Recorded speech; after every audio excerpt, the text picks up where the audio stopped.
The detective threw my driver's license on the metal table like it was a piece of trash. He didn't look at me with sympathy, even though my husband was currently fighting for his life in the ICU upstairs. He looked at me with cold, terrifying confusion. "Ma'am," he said, tapping the plastic card with his pen, "this isn't a license. It's a high-quality forgery. The ID number belongs to a man who died in 1985. I laughed nervously. That's impossible. My husband is Dr. Mark Vance. He's the chief of neurosurgery at this hospital. We've been married for 10 years. The detective leaned in close. "We checked the hospital staff directory, ma'am. There is no Dr. Mark Vance. And according to the FBI database, you don't exist either. Tell me, what would you do if the police told you that your entire identity, your marriage, and your life were just a hallucination?" Let's go back 24 hours. Before the sirens, before the blood, before I became a ghost. My life was the kind of life people hate watch on Instagram. We lived in a $4.5 million glass-walled house in the hidden hills of Malibu. You know the type. White marble floors, infinity pool blending into the Pacific Ocean, silence so expensive you could hear a pin drop. Every morning, I woke up to the sound of waves crashing against the cliffs below our bedroom window. Every evening, I watched the sun melt into the ocean from our private terrace. It was paradise. At least that's what I told myself. Mark was the perfect husband. He was 42, handsome in that silver fox, intense way, and incredibly successful. He was a celebrity surgeon. He fixed the brains of politicians and movie stars. People flew in from Dubai and Tokyo just to have his hands inside their skulls. He had been featured in Vanity Fair twice.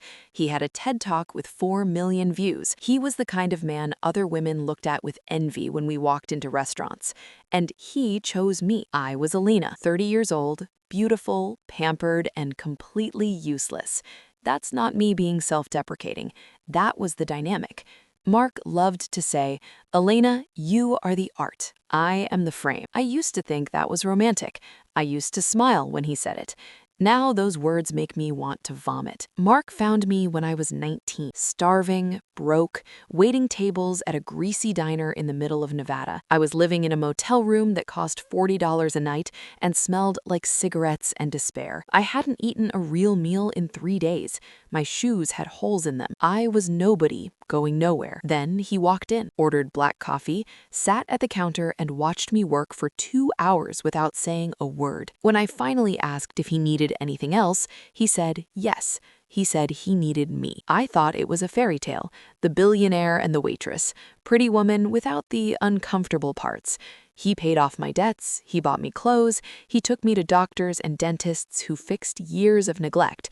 He gave me a name, Elena. He said it meant light. He said I was his light. I didn't know fairy tales have villains too, and sometimes the prince and the villain are the same person. Tell me, have you ever loved someone so completely that you stopped existing without them? Because that's what I did. I dissolved into Mark, like sugar in water. And I thought that was love. He molded me from a rough, street-smart kid into the elegant Mrs. Vance, who hosts charity galas and wears vintage Chanel. He taught me how to walk, spine straight, chin up, like you own the room. He taught me how to talk, soft voice, careful words, never interrupt. He taught me which fork to use at dinner parties. He taught me how to smile without showing too much teeth. He taught me how to be the perfect accessory. But there was always a distance. I don't know if anyone else has a partner like this, someone who treats you like a precious antique that might break if it thinks too hard, someone who answers your questions with other questions, someone who changes the subject whenever you ask about their past.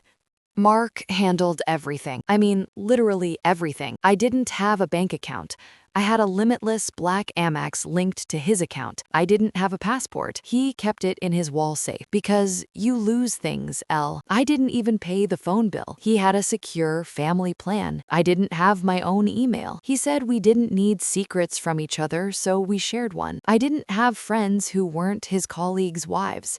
He said, outside friendships create outside loyalties. I take care of the world, he would say.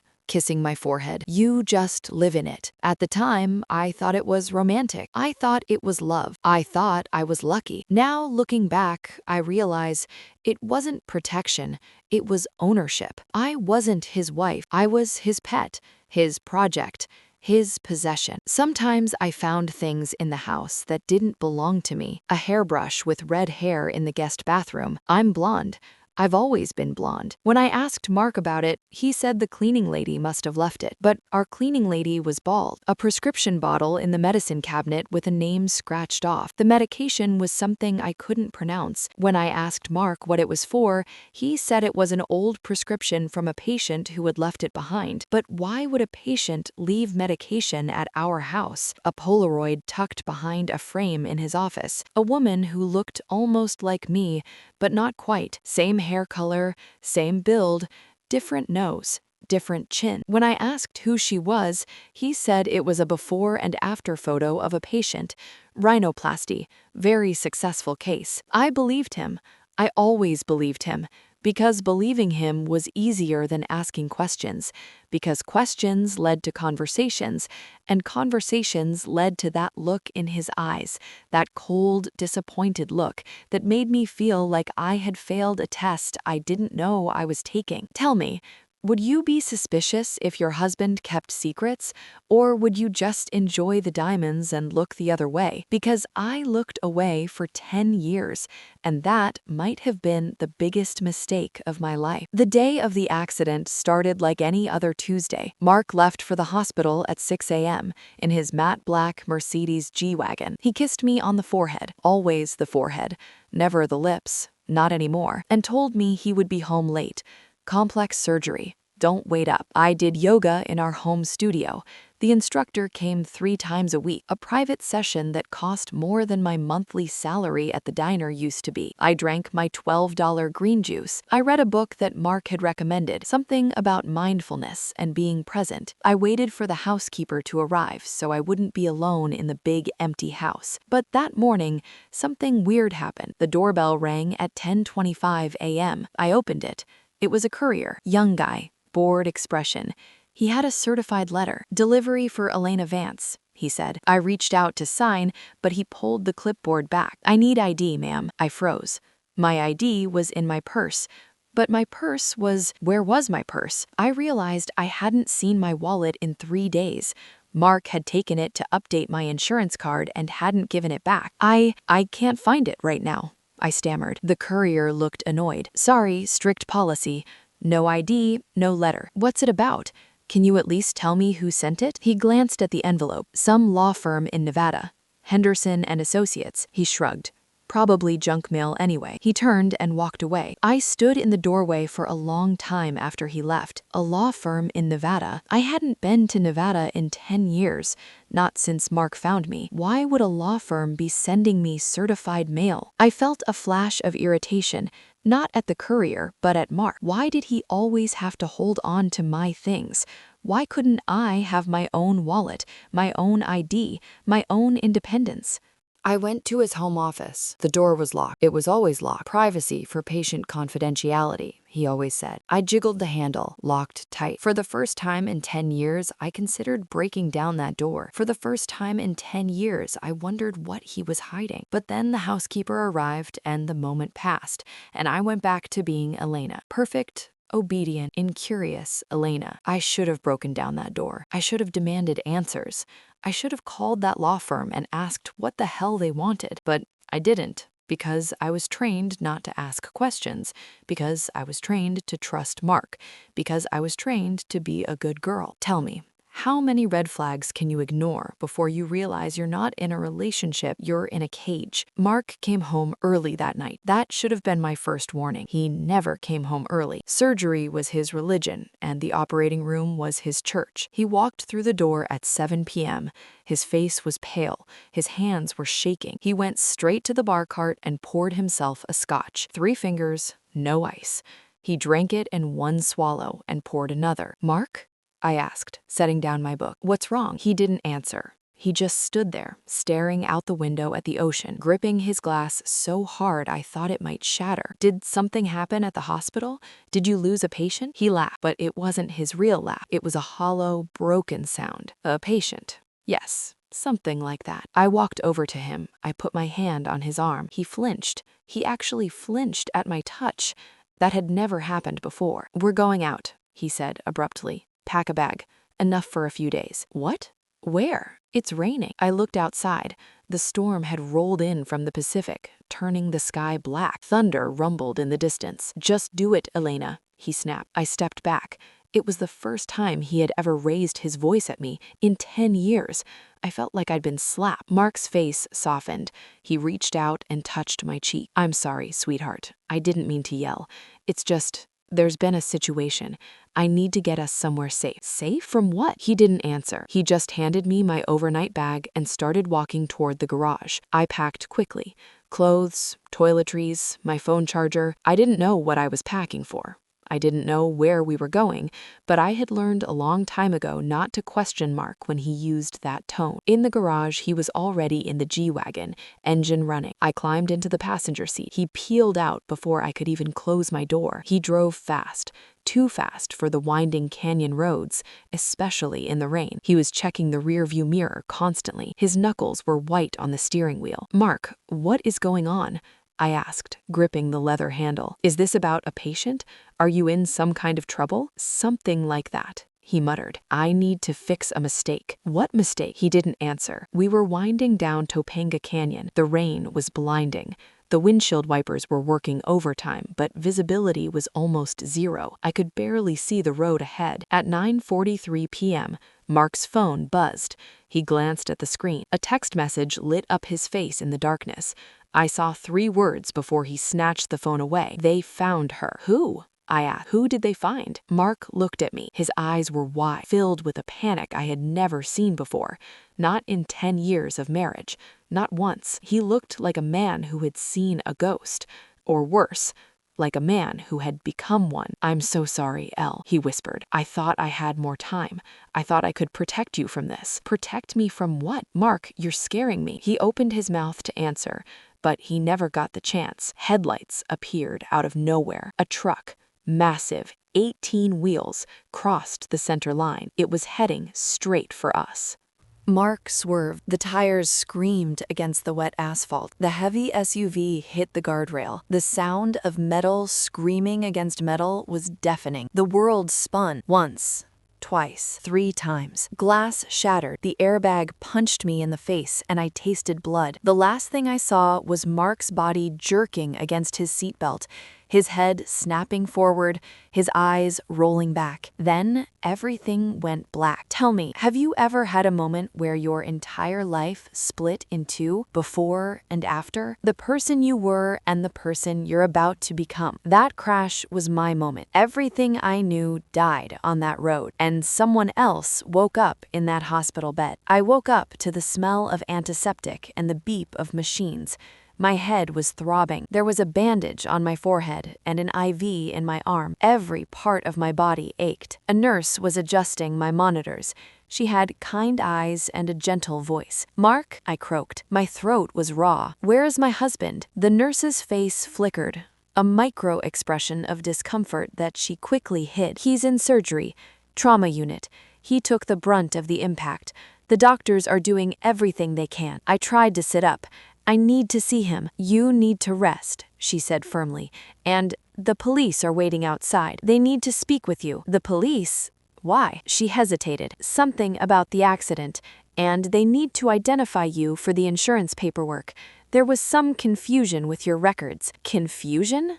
What do you mean?" She didn't answer. She just patted my hand and walked out of the room. 5 minutes later, Detective Miller walked in. He was a heavy-set man in his 50s, with tired eyes and a coffee stain on his tie. He looked like he hadn't slept in a week. He sat down in the chair next to my bed, without asking permission. "Mrs. Vance," he said, "I'm Detective Robert Miller. I have some questions about the accident tonight." "Of course," I said. "Anything I can do to help, but I don't remember much. It happened so fast." "We'll get to the accident," he said, But first, I need to verify some information. He pulled out a notepad. Can you tell me your full legal name? Elena Marie Vance. Date of birth, March 15th, 1994. Social security number. I recited it. I knew it by heart. Mark had memorized it years ago. Miller wrote everything down. Then he pulled out his phone and made a call. He stepped into the corner of the room, but I could still hear him. Yeah, run those numbers, he said. Full background. DMV, Social Security, IRS, everything. I'll wait. There was a long pause. Miller's face changed. It went from tired to confused to something else entirely. Something that looked almost like fear. Are you sure? He said into the phone. Run it again. There has to be a mistake. Another pause. Miller hung up. He stood there for a moment, staring at his phone like it had personally betrayed him. Then he turned and looked at me. Mrs. Vance, he said slowly, I need you to stay calm. Why? What's wrong? He sat back down. He pulled out a plastic evidence bag. Inside was my driver's license, the one they must have taken from my purse at the accident scene. This license, he said, placing it on the table, we ran it through the system. The ID number doesn't match any valid record. In fact, the number belongs to a man named Harold Fisher. He died in 1985. I laughed. That's impossible. I've had that license for years. Mark helped me get it when we first moved to California. Miller didn't laugh. He didn't even smile. We also ran your social security number, he continued. It's invalid. It was issued in 1945 to a woman named Dorothy Chen. She passed away in 2001. I felt the first stirrings of real fear. There must be a mistake, some kind of computer error. My husband is Dr. Mark Vance. He's the chief of neurosurgery at this hospital. He can vouch for me. Miller leaned back in his chair. About that, we checked the hospital's staff directory. There is no Dr. Mark Vance employed here. Never has been. The room started to spin. What are you talking about? He works here. He's been working here for 15 years. Ma'am, the man who was driving the vehicle, the man you claim is your husband, his fingerprints came back as Arthur Cole. He was a medical student at Johns Hopkins 20 years ago. He was expelled for performing unauthorized experimental surgeries. I felt like I couldn't breathe. Expelled? What kind of surgeries? Miller hesitated. He glanced at the door like he was making sure no one was listening. Then he leaned in close. He was experimenting with memory modification, Miller said quietly, using a combination of drugs and surgical techniques to alter people's identities. The medical board shut him down, but that's not the worst part. What's the worst part? I whispered. He was also a suspect in the disappearance of a 19-year-old girl in Nevada. She was a waitress at a diner called the Dusty Skillet. She vanished without a trace in 2014. Her name was Sarah Jenkins. I felt the blood drain from my face. 2014, Nevada, a diner. Miller slid a photo across the table. It was an old missing person poster. The girl in the photo had brown hair and a hard expression. She looked tough, angry, desperate. She looked like someone who had seen too much of the world's ugliness. She also looked exactly like me. Same eyes, same chin, same birthmark on her left cheek. A birthmark I had always covered with makeup because Mark said it was distracting. We think you're the girl, Miller said. We think your husband, Arthur Cole, didn't just marry you. We think he kidnapped you. We think he erased your memory and created a new identity for you. We think he made you into Elena Vance. I looked at the photo. I looked at the girl who used to be me, and I felt something crack open inside my chest. Detective, I said, my voice barely a whisper. If I'm not Elena Vance, then who am I? As Miller leaned forward to answer, I noticed something. A thin white scar behind his left ear, barely visible, the kind you'd only see if you knew what to look for. I didn't know what it meant then. I do now. Tell me, if you found out that everything you knew about yourself was a lie, would you want to know the truth, or would you rather stay in the comfortable illusion? I always thought the smell of bleach in our house was just a sign of an expensive cleaning service. Mark was obsessed with hygiene. He used to scrub his hands until they were raw before coming to bed. He would spend 20 minutes washing his arms up to the elbows, like a surgeon prepping for an operation. I thought it was a quirk, a side effect of his profession. When the police kicked down the door to his private study in the basement, I realized the bleach wasn't for cleanliness. It was to hide the scent of blood. And there was a lot of blood. Tell me, how well do you really know the person sleeping next to you? Do you know what they do when the door is locked? Or do you just believe the convenient lie because it keeps you comfortable? Detective Miller drove me back to the Malibu house in an unmarked cruiser. My hands were shaking in my lap. I wasn't in handcuffs, but I didn't feel free. I felt like a ghost haunting my own life. Every familiar landmark we passed, the coffee shop where I got my lattes, the yoga studio, the boutique where I bought my clothes, felt like props in a movie set. None of it was real. None of it was mine. The house was swarming with forensics teams in white Tyvek suits. They looked like astronauts exploring a hostile planet. They were dusting my marble countertops for evidence. They were bagging my wedding photos as evidence. They were photographing everything: the art on the walls, the books on the shelves, the contents of our refrigerator. "Stay close, Mrs. Sarah," Miller corrected himself. The name Sarah felt like a foreign object in my mouth, like trying to swallow a stone. "We need you to walk us through the layout. You said there was a basement room?" The wine cellar, I whispered. He called it the wine cellar, but he never let me go down there. Not once in 10 years. He said the temperature control was delicate. He said even opening the door could ruin a $50,000 bottle of Bordeaux. Miller exchanged a dark look with his partner. Wine cellar. Right. We walked through the house. I pointed out Mark's office, still locked, and the master bedroom and the guest rooms and the kitchen and the living areas. The forensics team was everywhere, touching everything, photographing everything. Finally, we reached the door to the basement. It was in the back hallway, behind a bookshelf that swung open when you pulled the right book. Mark had shown me the mechanism once, years ago, and then told me to never use it. "This is it," I said. We walked down the spiral staircase.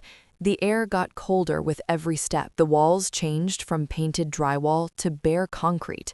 The lights changed from warm, recessed fixtures to harsh fluorescence. At the bottom, there was a heavy steel door with a biometric lock, a keypad, a camera, security that seemed excessive for a wine cellar. "We're waiting for the tech guys to crack this," Miller said. "The digital forensics team should be here within the hour." But I was already walking toward the keypad. My fingers were twitching. I didn't remember knowing the code. I swear to you, I had never typed it in, but my body remembered. It was like a reflex, like riding a bike, like muscle memory from a life I couldn't recall. I reached out, my hand trembling, and typed 1905. Beep. The light turned green. The heavy bolts clicked open. Miller stared at me. "How did you know that?" I looked at my hand like it belonged to a stranger. It's the date we met," I lied, but it wasn't. I realized that as soon as the words left my mouth. Mark and I met in October, not May. 1905. May 19th. The date on the missing person poster. The date Sarah Jenkins disappeared. My body knew the anniversary of its own death. The door swung open. The smell hit me first. Chemicals and metal and something else. Something organic. Something wrong. It wasn't a wine cellar. It was a fully equipped, high-tech surgical suite, but it didn't look like a hospital designed by Apple. Stainless steel, everything. Bright LED lights that turned on automatically when we entered. A terrifyingly advanced operating chair in the center of the room, with restraints on the arms and legs. Monitors and machines I couldn't identify, surgical tools arranged with military precision on metal trays. On the walls, there were no diplomas, no medical degrees. Instead, there were photos, hundreds of them, before and after shots. But these weren't nose jobs or facelifts for aging actresses. These were transformations. I walked closer to the wall, my legs feeling like jelly. I saw a photo of a man with a distinct scar on his cheek and tattoos crawling up his neck. Next to it, a photo of the same man, but the scar was gone. His tattoos were laser removed. His jawline was reshaped. His hairline was different.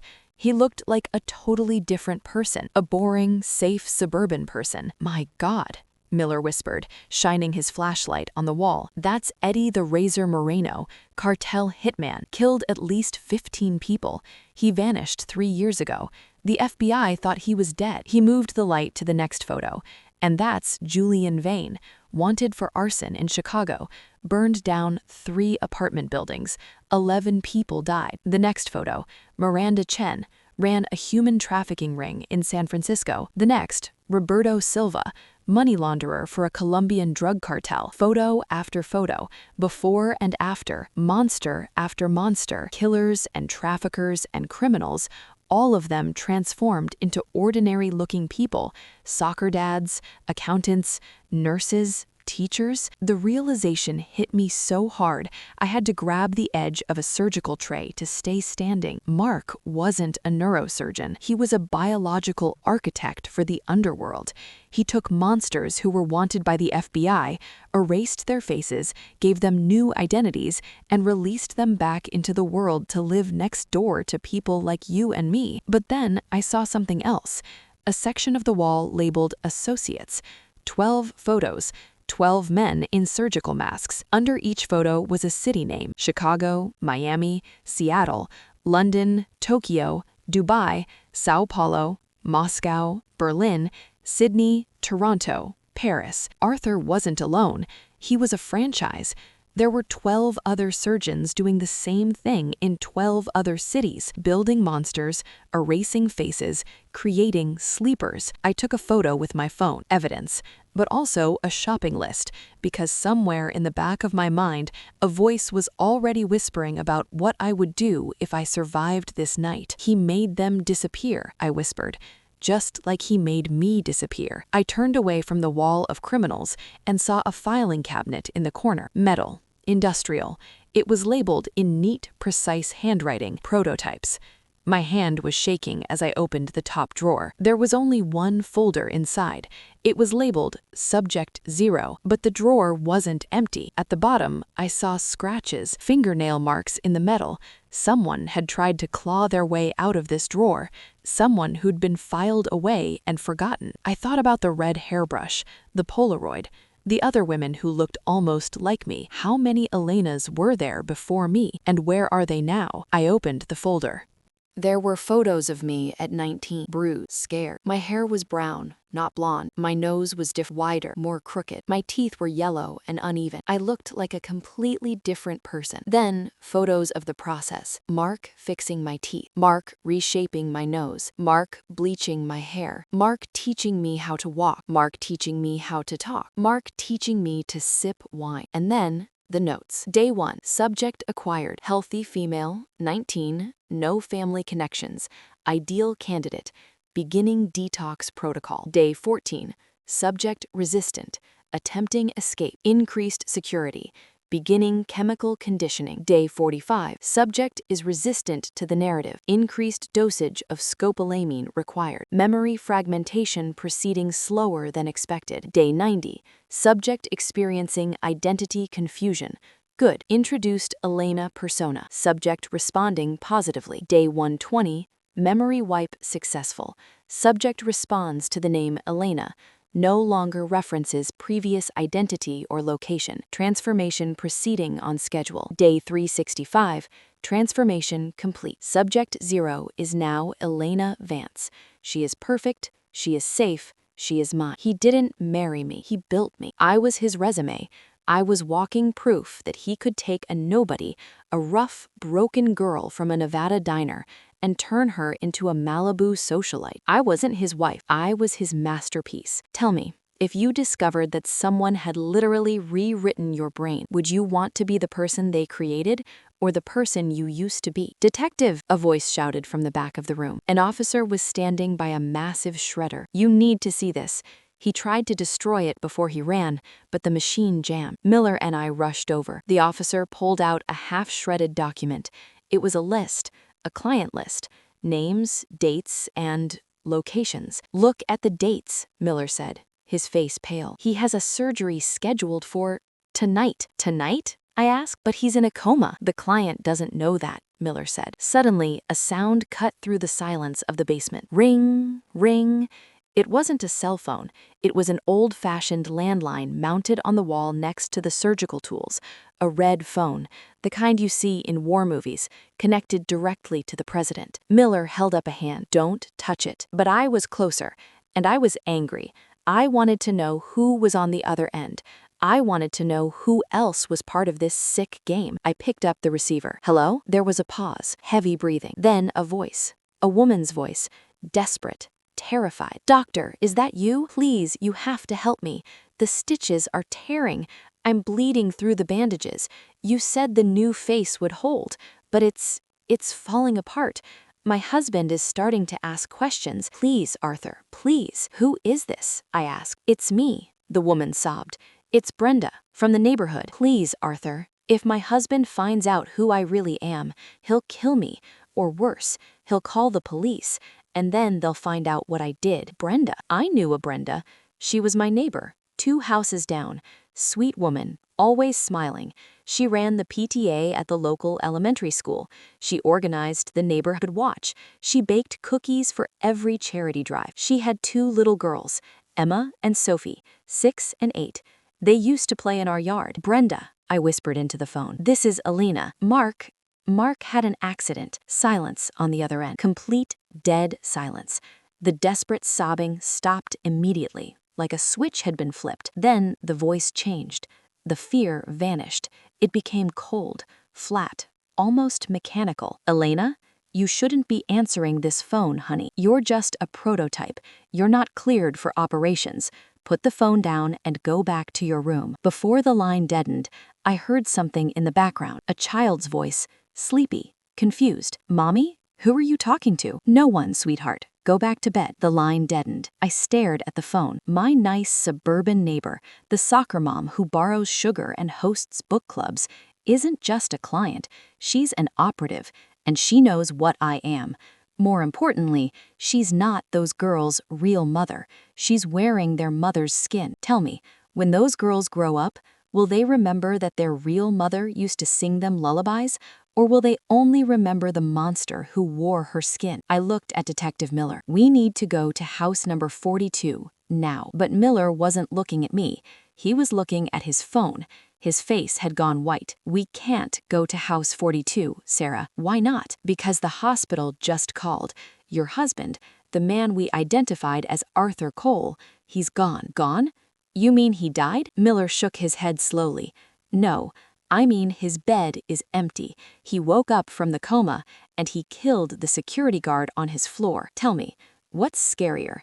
The fact that a serial killer is loose in the hospital, or the fact that your entire neighborhood might be monsters wearing new faces? The police officer told me to stay calm. He said they have a protocol for this. He said they would put me in protective custody.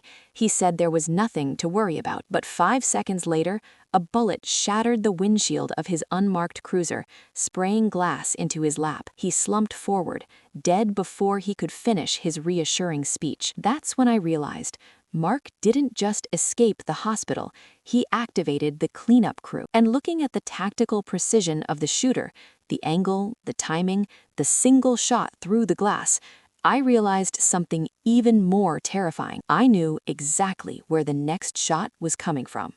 My body flinched to the left, and I heard the second bullet whistle past my ear and embed itself in the headrest where my head had been a moment before. I didn't think, I didn't plan.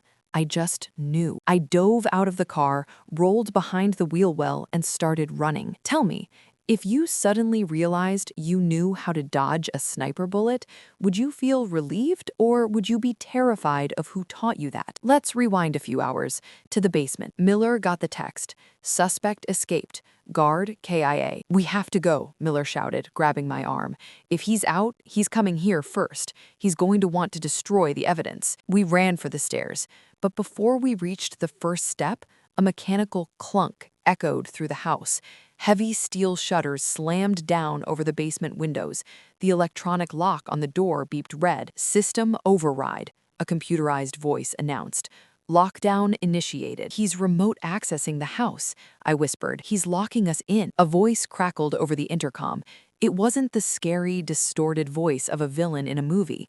It was Mark. His voice was warm, calm, loving. The same voice that used to wish me good morning. The same voice that used to tell me he loved me. Elena, sweetheart, you're not allowed in the basement. That's a timeout. Open the door, Cole.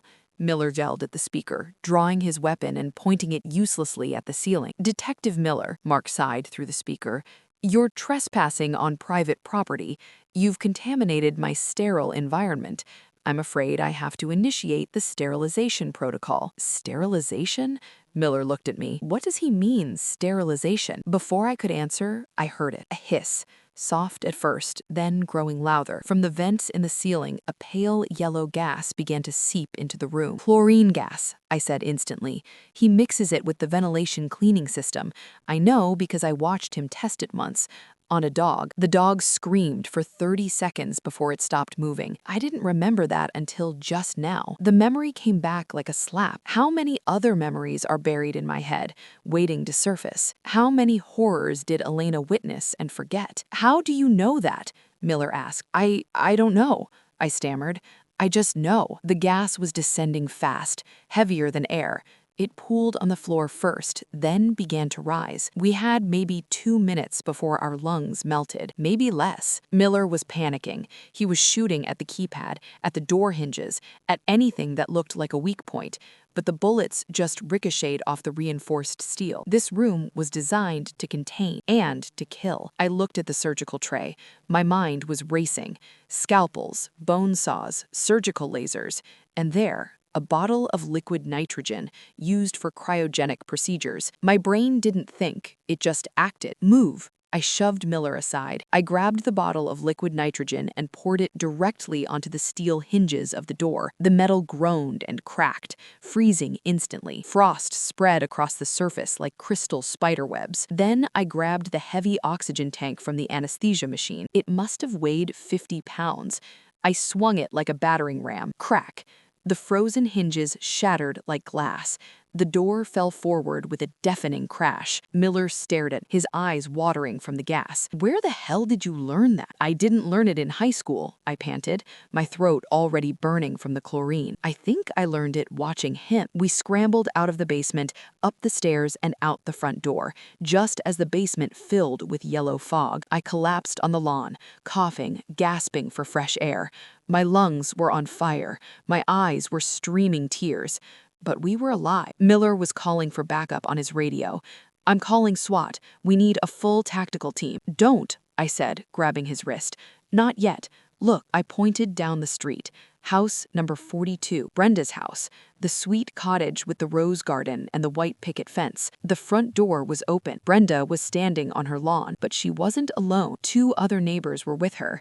Mr. Henderson, the retired banker who always waved when he got his morning paper, and the pool boy, the tan, muscular 20-something who cleaned our pool every Thursday. They weren't moving naturally. They were standing in a perfect triangle formation, blocking the exit of the cul-de-sac. They're all clients, I whispered. He didn't just fix their faces, he owns them. They're his cleanup crew. As I watched, Brenda raised her hand. She was holding a suppressed pistol. The woman who baked brownies for the PTA was aiming a silencer at us. Get down. Miller slammed on the gas. The car screeched forward. Bullets pinged off the chassis. Thwip, thwip, thwip. Miller swerved onto my lawn, smashing through my perfectly manicured rose bushes, bypassing the roadblock. We hit the main road, leaving the nightmare of Malibu behind us. I turned around and looked through the rear window. Brenda was still standing on her lawn. She wasn't chasing us. She was just watching and smiling. She held up her phone, taking a picture, recording evidence. She knows we got away, I said. She's going to tell him. Miller didn't answer. He just drove faster. An hour later, we were in a motel in the middle of nowhere. The kind of place that takes cash and doesn't ask questions. The kind of place where the sheets smell like bleach and the TV only gets 3 channels. Miller was pacing, bleeding from a cut on his forehead. This is bigger than a fraud case, he muttered. He has a private army, sleepers, operatives. I need to call the feds. The feds can't help you, I said. I was sitting on the edge of the bed, staring at my hands. They weren't shaking anymore. They were steady, calmer than they had any right to be. If Mark erased their faces, the feds don't even know they exist.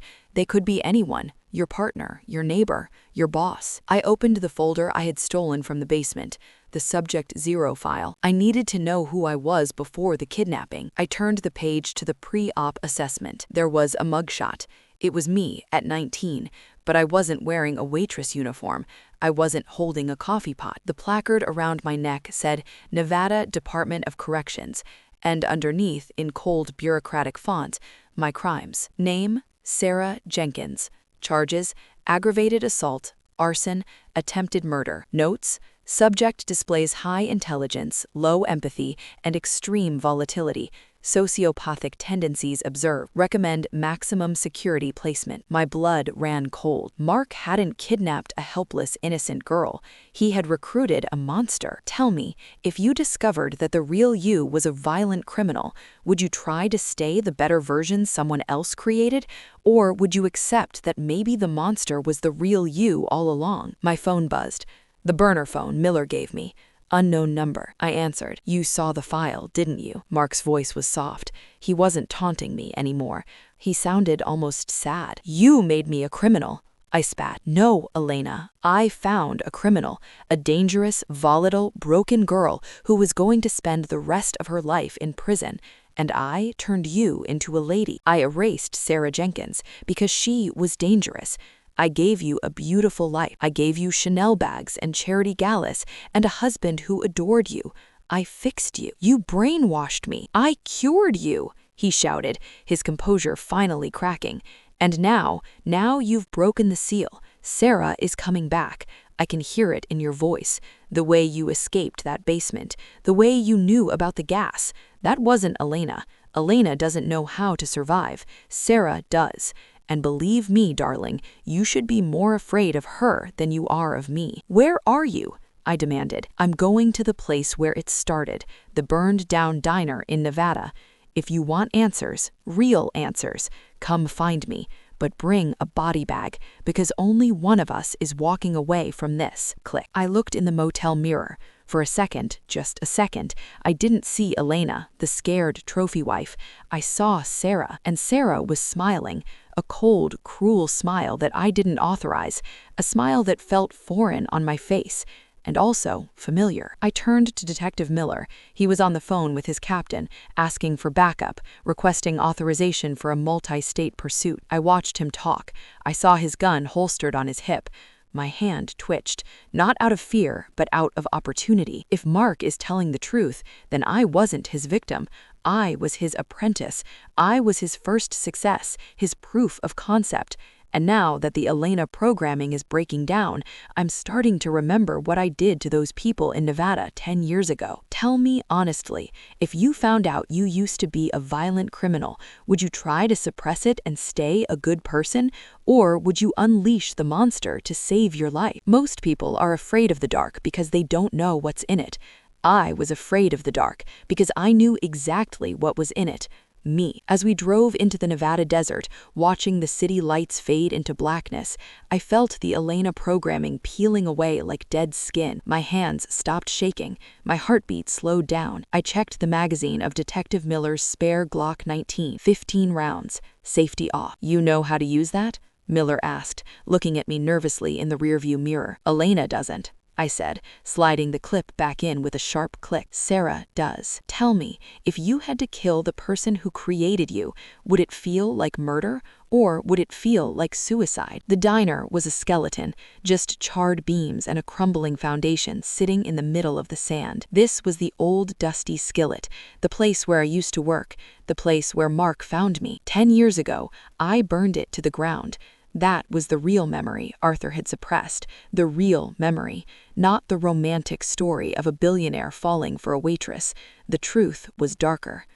I remembered now, pieces of it at least. 3 men had come into the diner that night. Drug dealers. They recognized they wanted money I owed them from my old life. When I couldn't pay, they decided to take it out of my flesh. I didn't let them. I didn't call the police. I didn't run. I locked the doors. I turned on the gas stove, and I walked out the back door with a lit match in my hand. 3 men burned alive that night, and I didn't feel anything. Not guilt, not remorse, not even satisfaction, just nothing. That's when Arthur found me, standing in the parking lot, watching the flames, covered in soot and blood. He didn't call the police. He didn't run. He walked up to me and said, "You're magnificent." Arthur didn't kidnap a waitress. He captured a predator and put a leash on it. Miller parked the car 100 yards away from the ruins. "We wait for backup," he whispered. "He won't wait," I said, opening the door. "He's an artist. He wants an audience. He wants me to see his masterpiece before it ends." I walked into the ruins. The moonlight cast long, jagged shadows through the burned-out walls. The sand crunched under my feet. He was sitting on a piece of concrete that used to be the counter. He was wearing his blood-stained hospital gown, but his posture was that of a king. His white hair was matted with dried blood from the accident, but his eyes were clear, sharp, predatory. He was holding a scalpel. It glinted in the moonlight. "You're late, Elena," he said. His voice was calm, paternal. "I taught you to be punctual." "My name isn't Elena," I said, raising the gun. Arthur laughed. It was a warm sound, almost affectionate. "Names are just labels, darling. Costumes we wear. I've had a dozen names. Arthur Cole, Mark Vance, others you'll never know. What matters isn't what we're called, it's what we are." "And what are we?" I asked. "Architects," he said, standing up slowly. "We don't just live in the world, we build it. I took a girl who was destined to die in a prison riot, and I gave her Chanel bags, charity galas, and a husband who adored her. I civilized you. You erased me. I perfected you," he roared, his composure cracking. "Do you know how many failed attempts there were before you? Subject 4 bled out on the table. Subject 7 had a psychotic break. Subject 9 rejected the implant. But you were resilient. You were strong. You were my masterpiece, my proof that it could be done." He took a step toward me. His eyes were gleaming with something between pride and madness. "I didn't just change your face, Elena.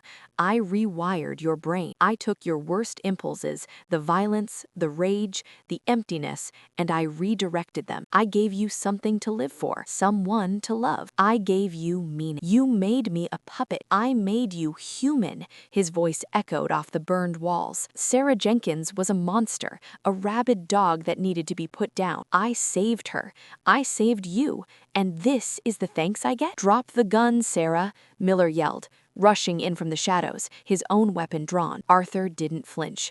He didn't even look at Miller. He just smiled that calm, knowing smile. "Ah, the detective, right on cue." Arthur pressed a button on a small remote in his hand. I hadn't even noticed he was holding it. Boom! A small explosion erupted near the entrance, a flashbang grenade he must have planted earlier. Miller screamed, clutching his eyes, blinded and disoriented. He stumbled backward and fell into the debris. "Crude," Arthur tutted, walking toward me, "but effective. Now it's just us, creator and creation, father and daughter." "You're not my father. I'm the only father you have," he said softly. "I made you, Elena. Every memory you have of happiness, I gave you that. Every skill you have, I taught you that. Every feeling of love, of safety, of belonging, I created that. Without me, you're nothing, just a scared, angry girl with blood on her hands." He was close now, too close. I should have shot him. I should have pulled the trigger, but my hand was shaking. He saw it. He smiled. "You can't do it," he said, "because part of you knows I'm right. Part of you loves me. Part of you is grateful. Elena is grateful.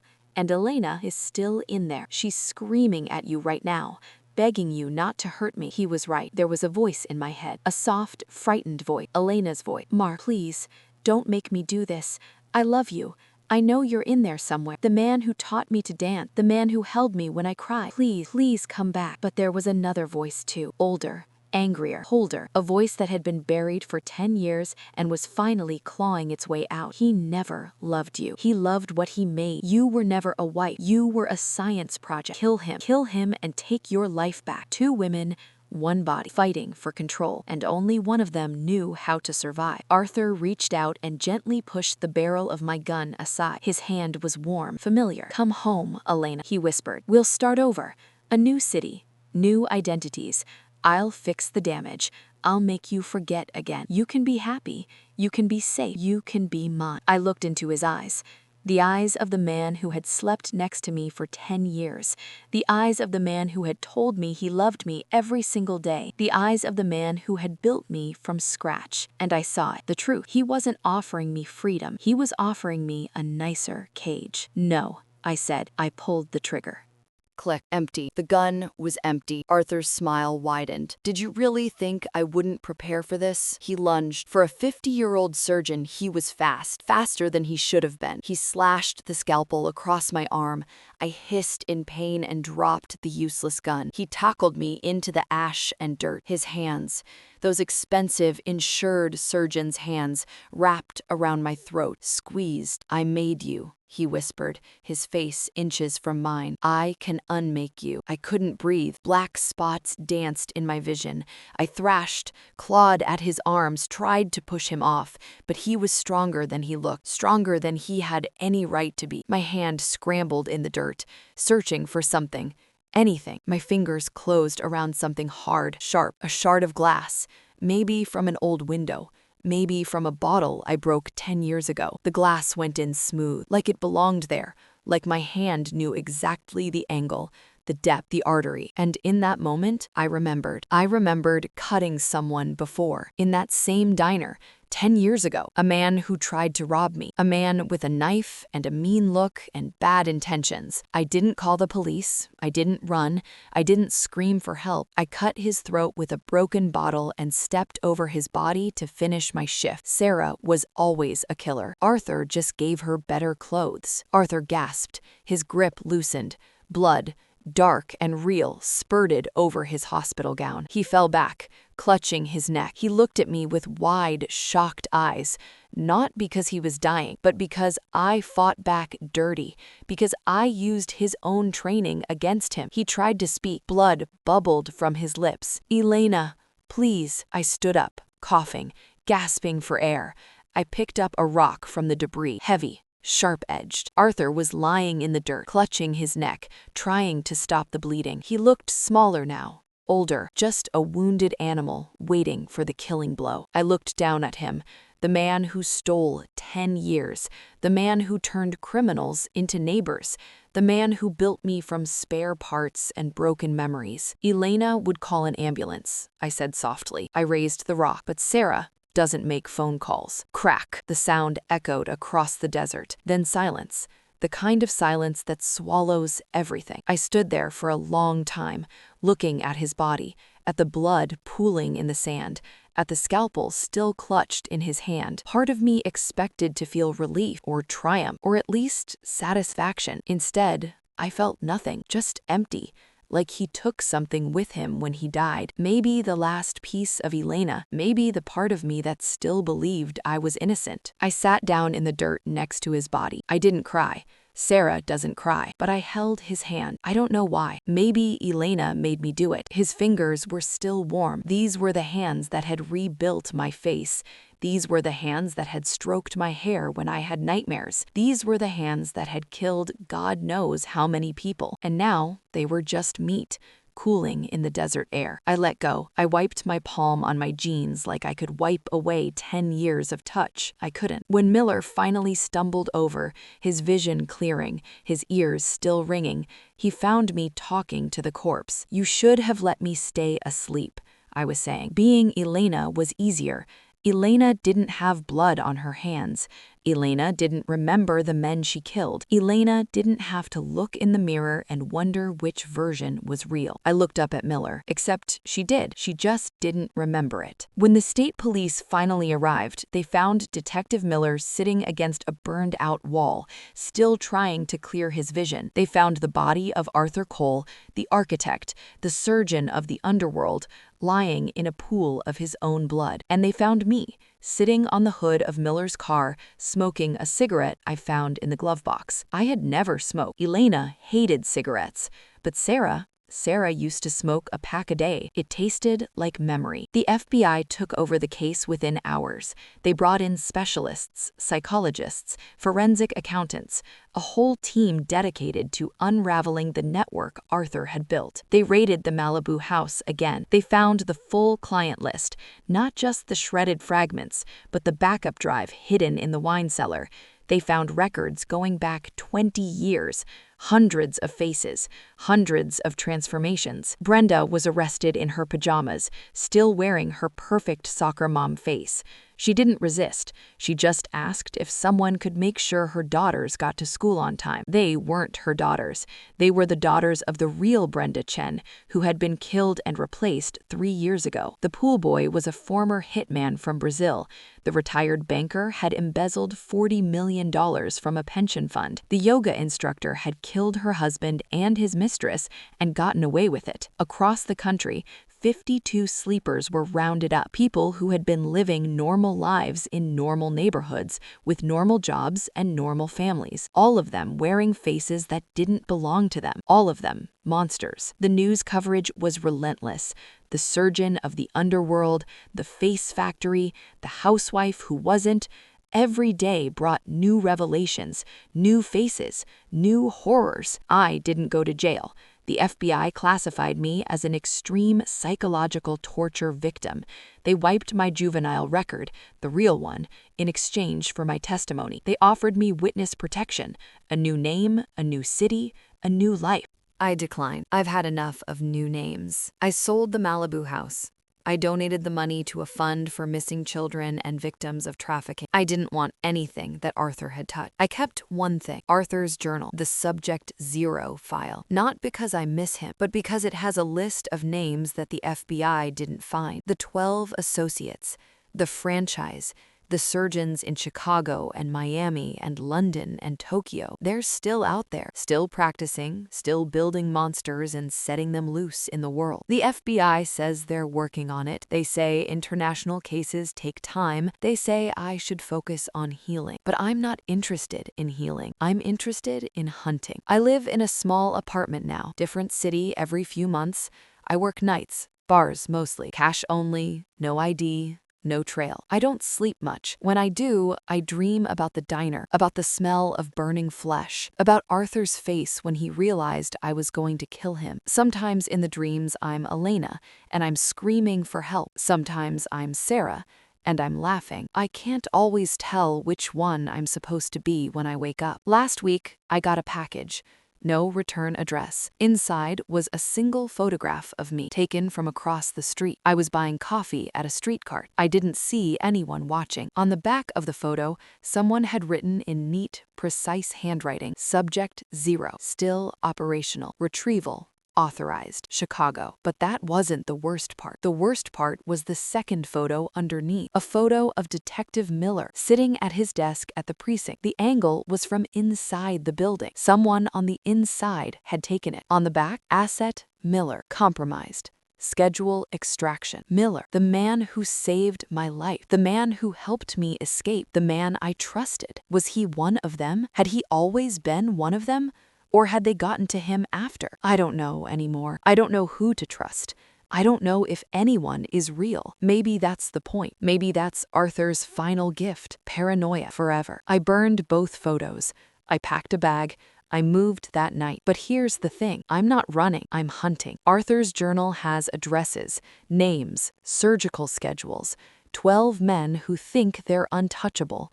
12 men who build monsters and set them loose in the world. I was the first monster Arthur ever made, his masterpiece, his Subject 0. Now I'm going to be the last thing his associates ever see. Detective Miller calls me sometime. He's been promoted. The case made his career. He tells me I should let the authorities handle it. He tells me I'm not a cop. He tells me I'm going to get myself killed. He doesn't understand. I'm not trying to be a hero. I'm not trying to get justice. I'm not trying to heal. I'm trying to find out who I really am. And the only way to do that is to destroy everything Arthur built. Every surgeon, every sleeper, every face he stitched onto a monster until there's nothing left but the truth. Tell me, if you discovered you were someone else's creation, would you try to become your own person? Or would you tear down the factory that made you? Some nights, when I'm sitting in some anonymous apartment in some anonymous city, I think about Elena, the woman I used to be, the woman Arthur built. She was happy, She was safe. She was loved, or at least she believed she was. She drank expensive wine and did yoga and hosted charity galas.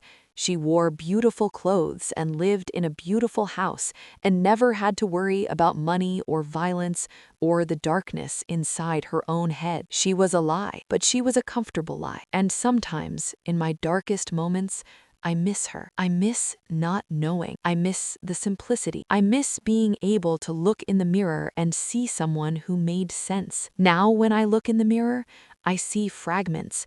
Elena's face with Sarah's eyes, a trophy wife who knows how to kill, a monster wearing a mask of civilization. I don't know which one is real anymore. Maybe neither. Maybe both. Maybe the person I am now is something new. Something Arthur never intended, something that scares even me. So, here's my final question, and I need you to think carefully before you answer. Do you really know who your spouse was before you met them? Do you know who your neighbor was, your doctor, your child's teacher? Because Arthur is dead, but his students are still practicing. And somewhere right now in a basement that looks like a wine cellar, a surgeon is stitching a new face onto an old monster, giving them a new name, a new history, a new life next door to you. They might be charming. They might be helpful. They might bake cookies for the school fundraiser and wave when they get their morning paper. They might be the perfect neighbor, or they might be something else entirely. Sleep tight, and maybe check the scars behind your loved one's ears. Actually, you know what? Check your own ears first, because here's the thing about Arthur's process.